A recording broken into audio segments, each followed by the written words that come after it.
오늘 하나님께서 우리에게 주시는 말씀은 고린도후서 5장 14절에서 17절 말씀까지 지난주에 우리가 읽었던 말씀과 똑같습니다. 다 같이 일어서셔서 한 목소리로 오늘 말씀을 봉독하도록 하겠습니다. 다 같이 읽겠습니다. 그리스도의 사랑이 우리를 강권하시는도다. 우리가 생각건대 한 사람이 모든 사람을 대신하여 죽었은즉 모든 사람이 죽은 것이라. 저가 모든 사람을 대신하여 죽으심은 산 자들로 하여금 다시는 저희 자신을 위하여 살지 않고 오직 저희를 대신하여 죽었다가 다시 사신 자를 위하여 살게 하려 함이니라. 그러므로 우리가 이제부터는 아무 사람도 육체대로 알지 아니하노라. 비록 우리가 그리스도도 육체대로 알았으나 이제부터는 이같이 알지 아니하노라. 그런즉 누구든지 그리스도 안에 있으면 새로운 피조물이라. 이전 것은 지나갔으니 보라 새 것이 되었도다. 아멘. 우리가 지난주에 그리스도의 사랑에 대해서 말씀을 나누었습니다. 그리스도의 사랑이 어떤 것인가 우리가 생각을 했었죠. 그 희생적이고 조건이 아무것도 없으면서 그리고 스스로 우리보다 먼저 우리의 조건을 따지지 않고 사랑하셨던 영원히 변치 않는 그런 그리스도의 사랑에 대해서 말씀을 나눴습니다. 바울은 그 사랑을 경험했기 때문에 그 사랑 속에서 살기를 원했는데 정말 놀랍게도 자기는 살아가면서 그리스도 예수가 자기를 사랑하는 그 사랑에 자기가 완전히 사로잡혀가지고 사랑으로 살아가고 있다는 걸 알게 되었어요. 우리가 지난주에 그런 사람이 얼마나 행복하고 그런 사람이 진정한 성도이라는 것을 우리가 함께 생각을 했습니다. 그런데 그 그리스도의 사랑이 어디에 가장 크게 나타났느냐? 그리스도께서는 사실 모든 걸로 다 사랑으로만 역사하셨는데 그 중에서도 십자가에서 그리스도의 사랑이 가장 완전하게 나타나셨다는 것이죠. 그래서 우리는 십자가를 바라보고 십자가를 느끼고 합니다. 여러분, 십자가를 우리가 바라본다는 얘기는 십자가의 모양을 바라본다는 뜻이 아닙니다.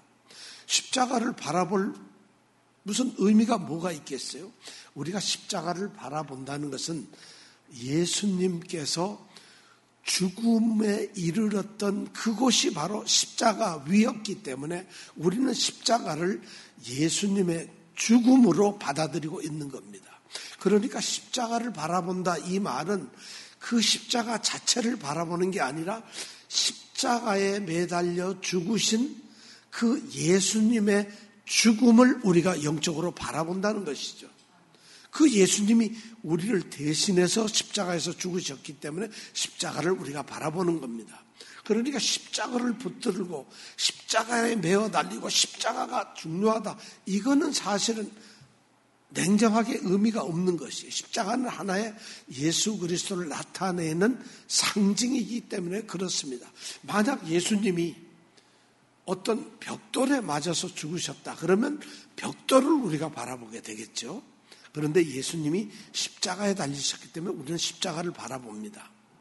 그런데 예수님께서 십자가에서 돌아가셨다는 이 사실, 그걸 바라보는데 우리는 여러분들은 십자가를 바라보면서 뭐를 바라보나요? 오늘 14절에 있는 그리스도의 사랑이 어디에 나타났느냐 하면 한 사람이 모든 사람을 대신하여 죽었다는 것이에요.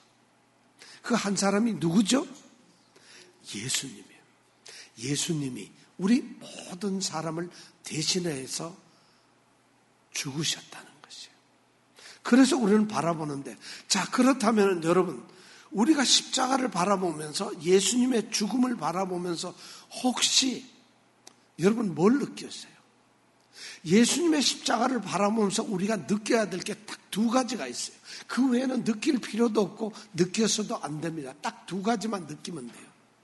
그런데 우리가 분명하게 느끼는 것이 뭐냐면 예수님의 죽으심, 십자가를 바라보면서 십자가 십자가에서 예수님께서 나를 대신해서 죽었다는 사실을 보는 거예요. 이것을 우리가 꼭 봐야 됩니다.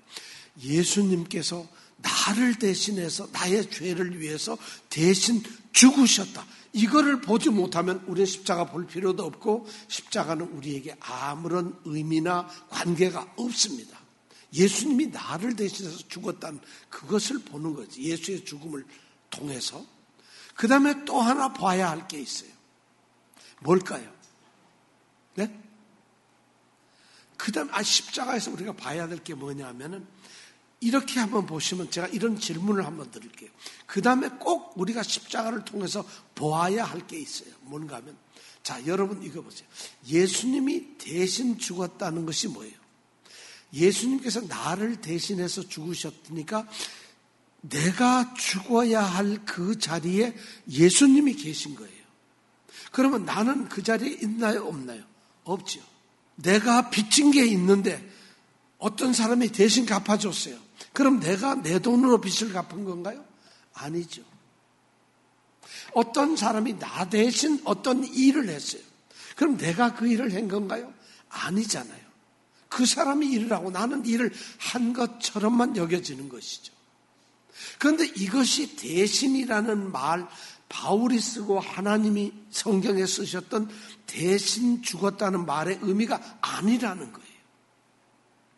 우리의 믿음이 가장 잘못된 것이 뭐냐면은 우리가 이 대신하여 죽었다는 것을 잘못 우리가 받아들이고 있다는 것이에요. 그래서 14절에 보면 그렇게 되어 있습니다. 14절 제가 읽어볼게요. 그리스도의 사랑이 우리를 강권하시는도다. 우리가 생각한데 한 사람이 모든 사람을 대신하여 죽었은즉 그 다음에 뭐라고 읽을까요? 다시 읽어볼까요? 시작. 모든 사람이 죽은 것이라. 여기 이게 중요한 말이에요. 예수님이 우리를 대신하여 죽었을 때 하나님은 예수님이 죽으심을 보면서 그것을 어떻게 받아들이냐. 모든 사람을 대신하여 모든 사람이 죽어야 할 걸 그 자리에 예수님께서 계셔서 예수님께서 죽으셨다는 걸로 받아들여서 하나님은 그러니까 예수의 죽으심을 보고 모든 사람이 죽었다고 생각을 하시는 거예요. 예수님은 모든 사람이 죽었다고 생각하는 거예요. 그런데 오늘날 성도들에게 가장 심각한 문제는 뭐냐? 십자가를 보고 예수의 죽음을 보고 예수님께서 나 대신에 죽었기 때문에 나는 십자가에 있질 않아요. 예수님만 십자가에서 대신 돌아가시고 나는 십자가에 있질 않아요. 나는 용서만 받고 나는 예수님이 대신 죽은 뭐예요? 그 열매만 얻어먹는 거예요. 그런데 오늘 성경에 보니까 예수님 한 사람이 모든 사람을 대신하여 죽었다는 것이 뭘 의미하느냐? 그것은 곧 모든 사람이 죽은 것이라는 거예요. 예수님이 대신하여 죽은 그곳에 나도 죽었다는 것이에요. 우리는 죽어 있질 않아요. 성도들이 이 죽음이 없기 때문에 참다운 성도가 되질 않습니다. 십자가에 자신이 죽었다는 것을 깨닫는 것이에요. 한 번도 죽지 않은 사람은 그리스도인이 될 수가 없어요. 예수님께서 나 대신 죽은 그 십자가에 내가 똑같이 죽지 않았다면 그 사람은 성도가 절대 아닙니다. 그리스도인이 아닙니다. 왜 제가 이런 말을 하느냐면 십자가에 우리가 예수님의 죽은 그 자리에 내가 죽었다는 이야기, 내가 함께 죽었다는, 그리스도와 함께 죽었다는, 예수님만 혼자 죽는 게 아니라 우리도 죽었다는 이런 말씀을 오늘 14절에 읽는 이유는 뭐냐? 거기에 누가 죽느냐? 내가 그냥 육신적으로 몸으로 죽는 게 아니에요. 내가 죽는 건 예수를 알기 전에 죄인으로서의 모습, 아담의 후손으로서 가질 수밖에 없었던 그 죄된 성품들, 죄의 모습들, 죄의 결과들, 죄의 책임들, 죄를 통해서 우리에게 오는 모든 것과 함께 나는 죄 가운데서 죄인으로서 내가 그 중에 죽었다는 것이에요. 그러니까 우리는 죄가 죽었으니까 그 다음에는 어떻게 될까요? 죄가 없는 것이에요. 죄로 죽었기 때문에. 바로 그 일을 예수님이 대신했고 내가 죽었다는 것이에요. 그런데 성도들은 자신이 안 죽었으니까 죄인이 그대로 살아있어요. 자신은 죽질 않아요. 예수님이 대신 죽었으니까 나는 용서받았고 죄도 이제는 용서받았다. 나는 죽질 않아. 왜냐하면 죄의 사망이니까 우리가 예수님과 함께 죽어야만 되는 것이에요. 우리 잘못이, 우리의 죄성이 죽어야 된다는 것이에요. 그런데 십자가에 죽지를 않아요. 그러니까 십자가를 보고 우리는 예수님의 죽음만 바라보는 것이에요. 아, 예수님이 십자가에서 고통을 당했구나. 이런 것만 우리가 십자가를 보면서 느끼는 것이에요. 십자가가 예수님이 죽은 곳이 저기로구나 하는 것만 우리가 아는 것이 아니라 예수님이 죽으신 그 십자가에 나도 함께 죽었다는 것이에요. 이것이 바로 우리가 진정으로 깨달을 거예요. 이게 두 번째 우리가 예수님의 죽으심을 보면서 또한 내가 예수님과 함께 그 십자가에 죽은 내 모습을 보는 것이에요.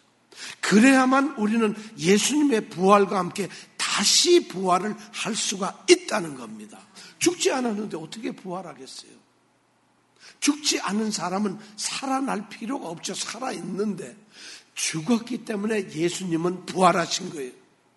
죽은 예수님과 함께 죽은 자만이 예수님과 함께 부활을 하는 것이에요. 그래서 15절에 보면 저가 모든 사람을 대신하여 죽으심은 그 다음 단어가 산자들로 하여금이라는 단어가 나와요. 산자들. 예수님과 함께 죽었기 때문에 예수님이 3일 만에 부활하시는 그 부활의 능력으로 부활의 생명을 덧입고 우리는 살아난 부활한 자가 되었다는 것이죠. 그래서 우리를 보고 산자라는 말을 해요. 죽질 않았는데 산자라고 말을 할 필요가 없잖아요. 당연히 살아있는 사람이죠. 죽었다가 예수님의 부활과 연합되어서 부활된 살아난 사람들이기 때문에 성경은 산자라는 말로 표현을 합니다. 죽은 사람은 예수를 믿고 죽은 사람은 죽은 상태로 지금 있겠지요. 그런데 살아서 예수를 믿은 사람은 예수와 함께 십자가에 옛사람이 죽었으니까 우리 사는 몸은 육체적으로 죽은 것은 아닙니다만 다시 영적으로 그리스도와 함께 살아난 존재가 되고 그래서 이 땅에 살면서 우리는 산자로 사는 것이에요. 우리의 몸이 옛날과 다를 건 하나도 없어요. 죄인으로서 죄성을 가지고 죄의 성품을 그대로 가지고 살았던 우리의 몸이나 이제 죽고 부활된 예수 그리스도의 생명, 부활의 생명을 가진 우리의 몸이나 몸은 아무런 차이가 없어요. 아무런 차이가 없어요. 그러니까 죽었고 살았다는 이 말의 의미는 우리의 육신을 얘기하는 것이 아니라 우리의 영을 얘기하는 거예요. 우리의 진짜 영은 죽었고 사는 거예요. 악한 영에 사로잡혔던 우리는 죽고 악한 영으로부터 우리는 죽었기 때문에 새로운 예수 그리스도의 생명을 가지고 태어난 새로운 사람이라는 것이죠. 이것이 바로 우리 그리스도인들에게 일어난 일이라는 것이에요. 그리스도인들이 누구냐 하면은 바로 죽었다가 살아난 사람들이에요. 이것이 믿어지지 않고 이것이 만약 내게 정말 다가오지 않으면 그리스도인 아무것도 아니에요. 그래서 17절에 보면 그리스도인들을 뭐라고 얘기하느냐? 17절 한번 읽어볼까요? 시작.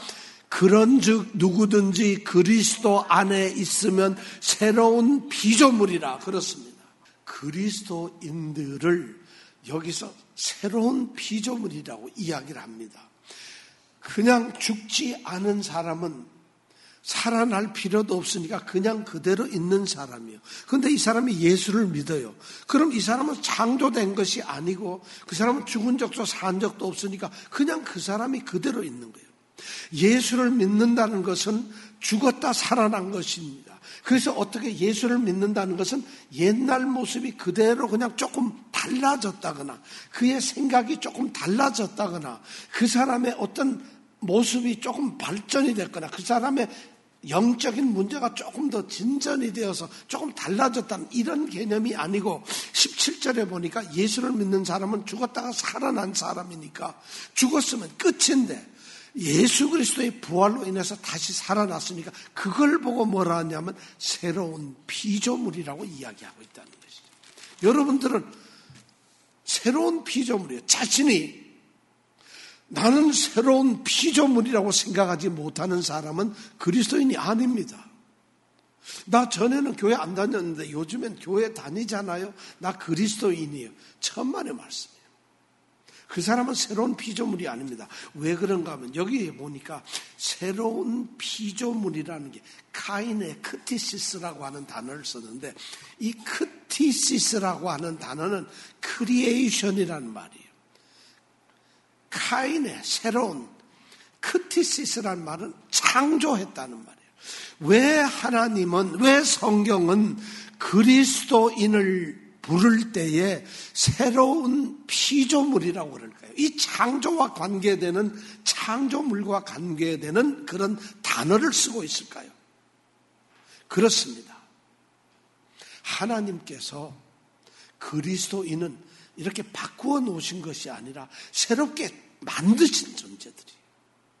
새롭게 하나님은 만드신 분이에요. 창세기 1장에서 땅이 혼돈하고 공허하며 흑암이 깊음 가운데 있는 혼돈과 공허와 흑암, 어두움 가운데서 하나님이 천지와 사람을 창조하신 것처럼 하나님은 죄에서 죽었던 사람을 다시 빚어가지고 아담을 만들듯이 다시 사람을 만들어내신 거예요.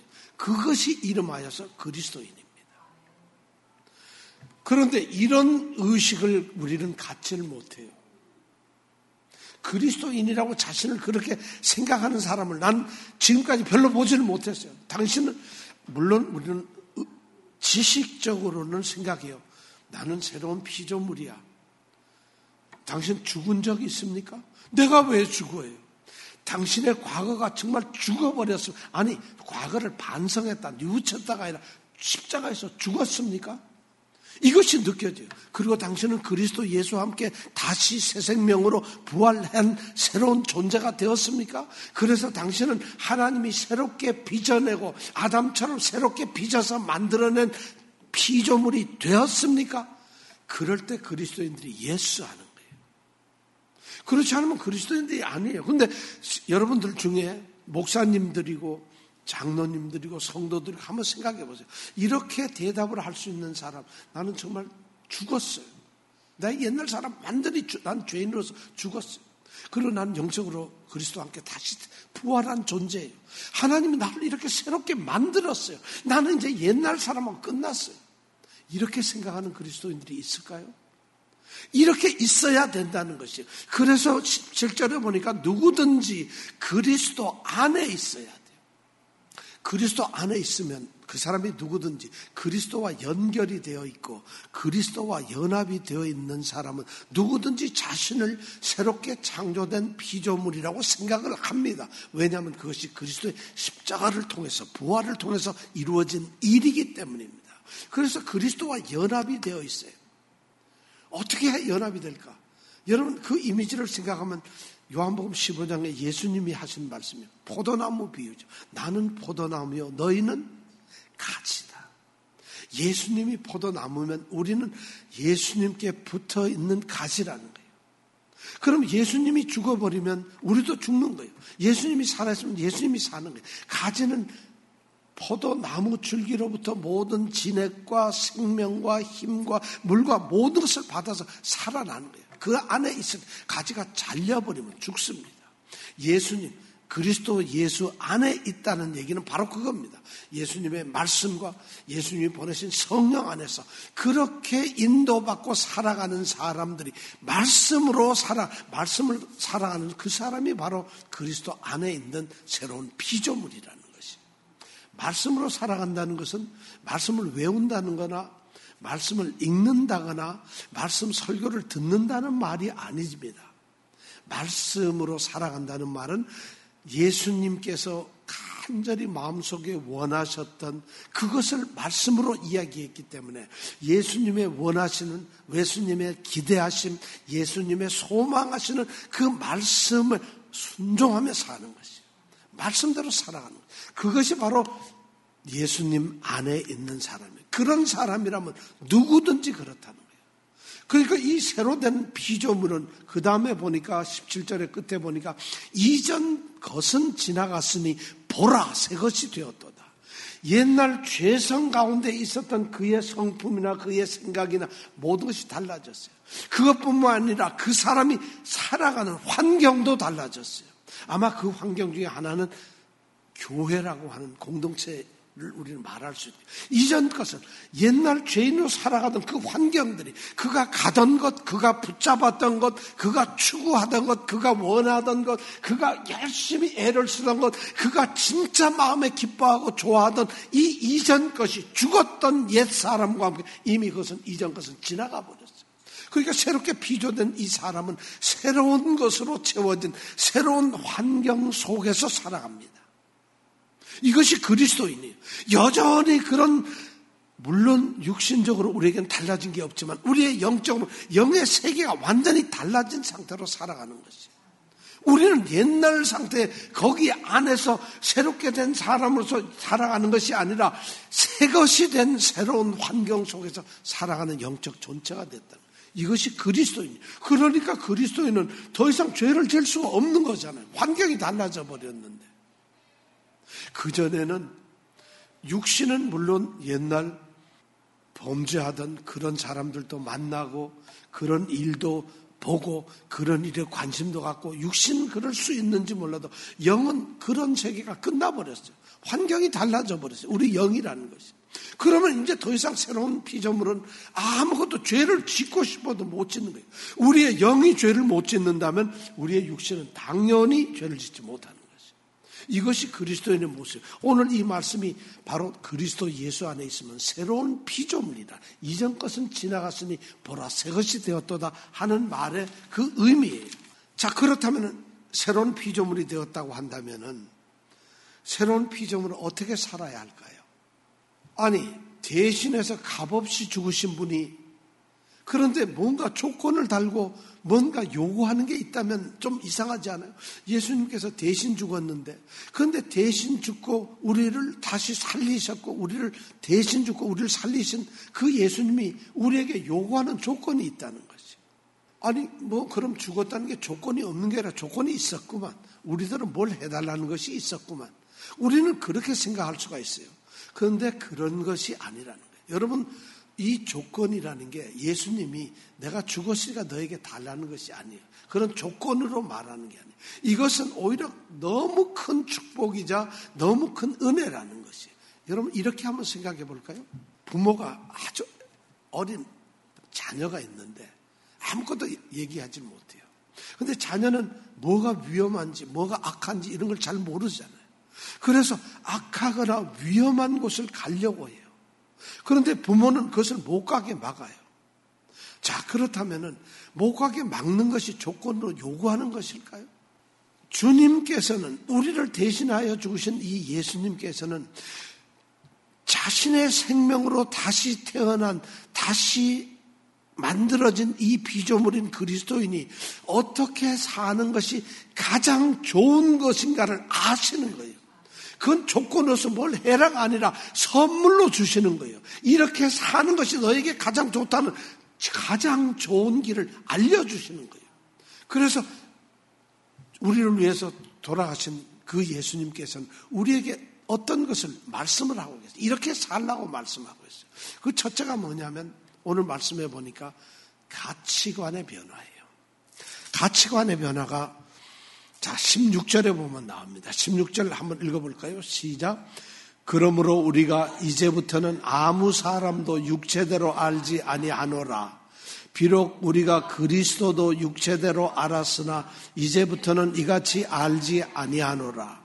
여기는 두 가지 중요한 말이 납니다. 아무 사람이란 말도 나오고 그리스도도, 아무 사람도 그리스도도 이제는 어떻게 안다고요?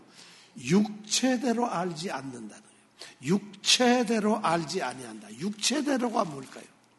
육체대로는 카타사르카라고 하는 말인데, 이건 인간의 생각과 인간 중심으로 사람 옛날 옛 생각, 인간의 욕정, 정욕, 감정, 이익, 자기 이런 인간의 생각으로 보지 않는다는 것이에요.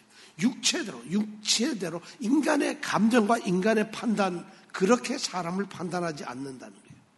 자, 바울은 어떤 사람들을 육체대로 생각한 적이 있어요.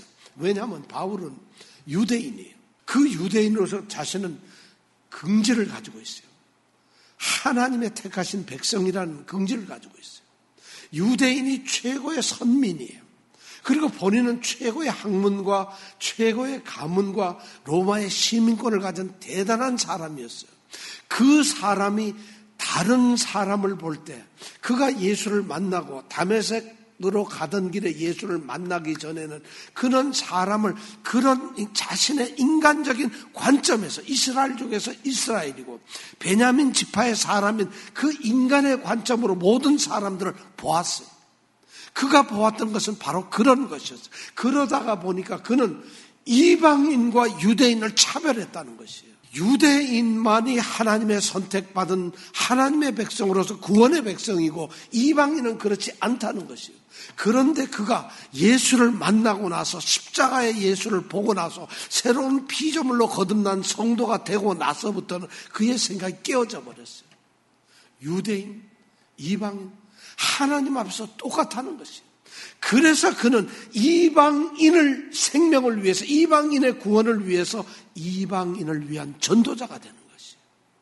그의 시각이 달라요. 관점이 달라졌어요. 그전엔 그랬거든요.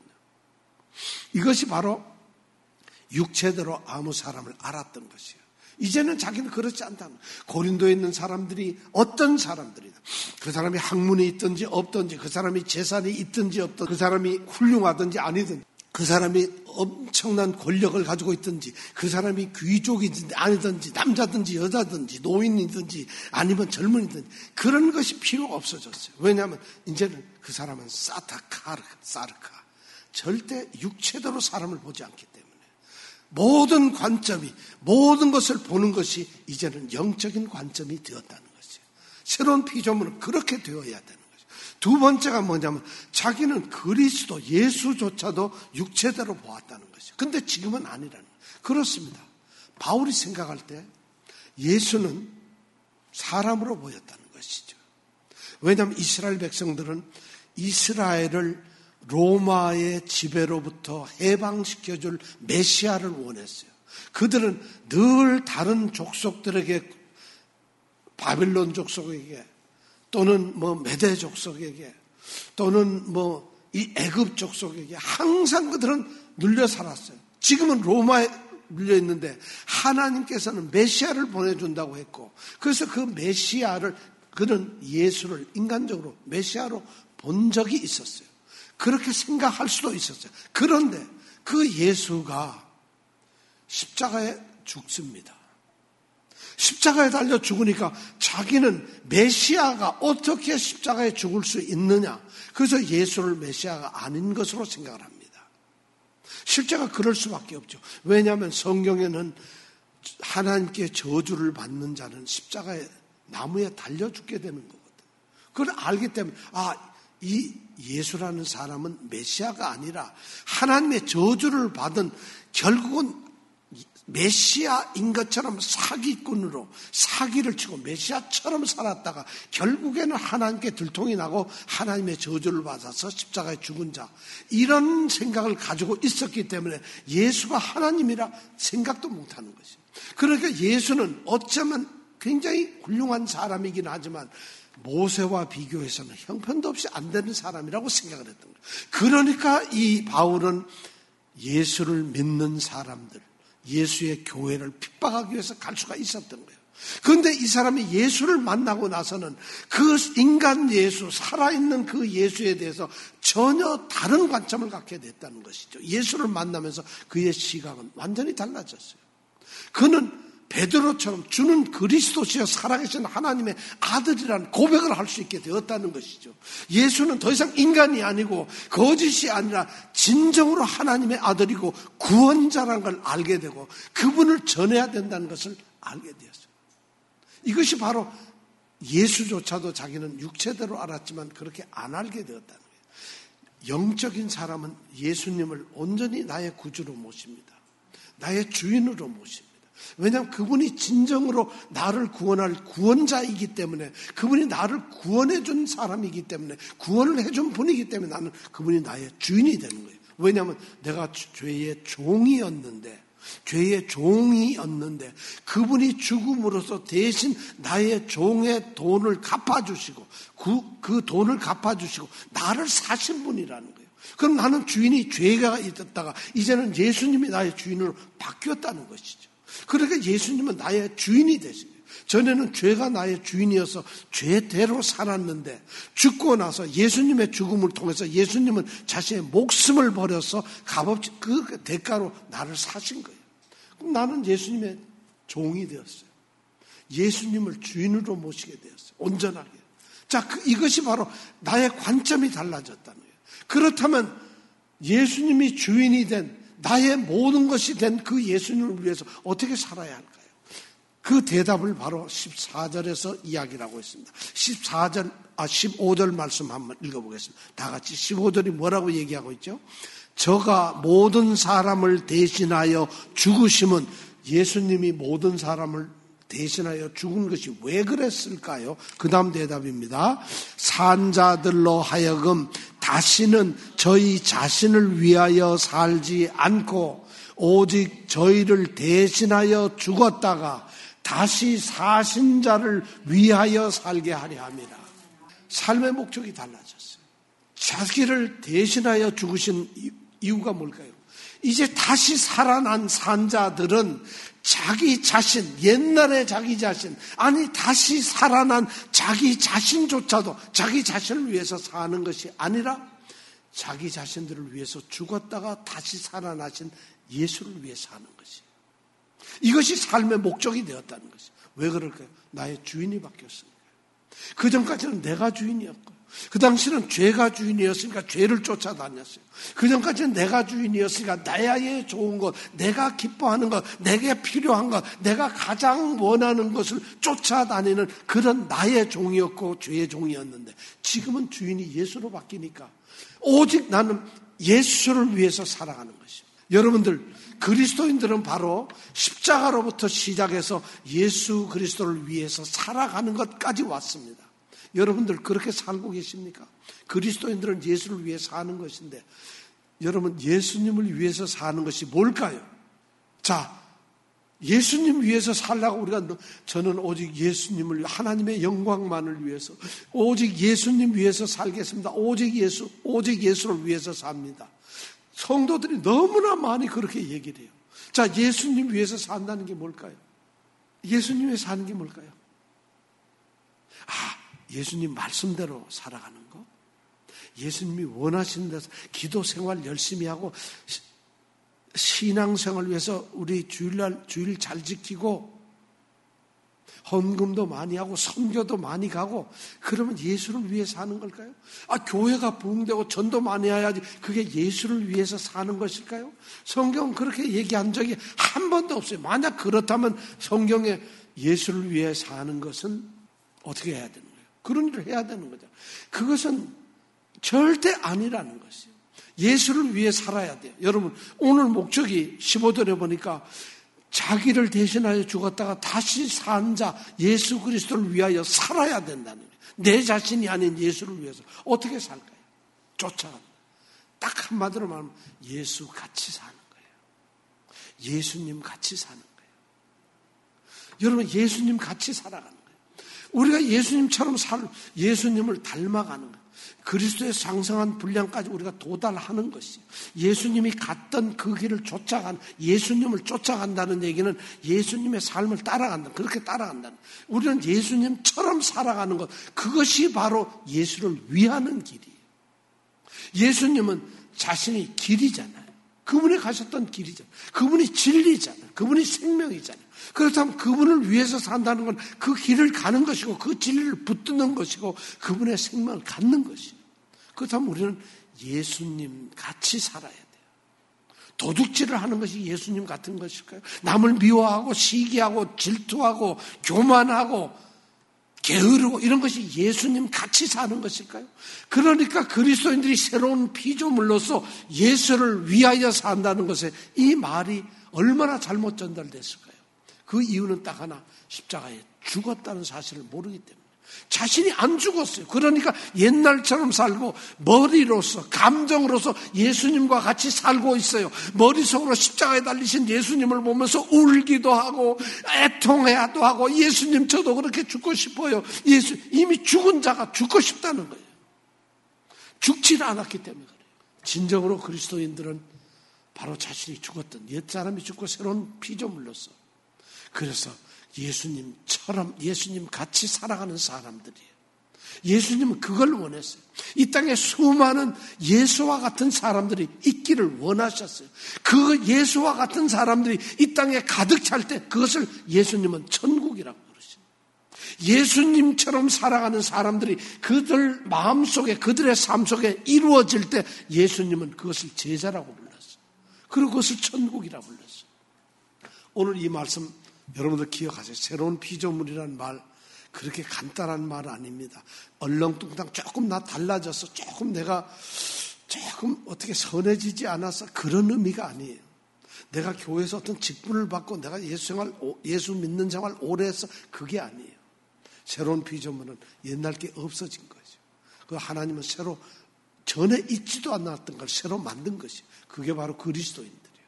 예수처럼 살게 하기 위해서. 오늘 말씀의 핵심은 여러분 죽으십시오. 죽었습니다. 아니 죽으십시오가 아니라 죽었습니다. 그리고 다시 살았습니다. 새로운 피조물이 됐습니다. 예수님처럼 사십시오. 오늘 말씀에서 성경은 우리에게 그걸 이야기하고 있습니다. 우리 모든 성도들이 바로 이런 성도들이 되시기를 원합니다. 기도하겠습니다. 그리스도인인 것처럼 살아가기도 쉽지 않습니다. 그리스도인 척하면서 살아가기도 쉽지 않습니다. 그리스도인이 아님에도 불구하고 그리스도인인 것 같이 본인도 속아서 살아가기는 더더욱 쉽지 않습니다. 예수 믿는 것이 그만큼 힘들기 때문입니다. 왜 힘들까요? 이전 것은 지나가고 새로운 환경이 되고 모든 것이 새롭게 되었는데 왜 예수를 믿는 것은 점점 힘들고 예수를 믿는 것, 예수처럼 사는 것이 힘들까요? 아직 우리는 죽지 않았기 때문에 그렇습니다. 예수님의 생명이 우리 안에 없기 때문에 그렇습니다.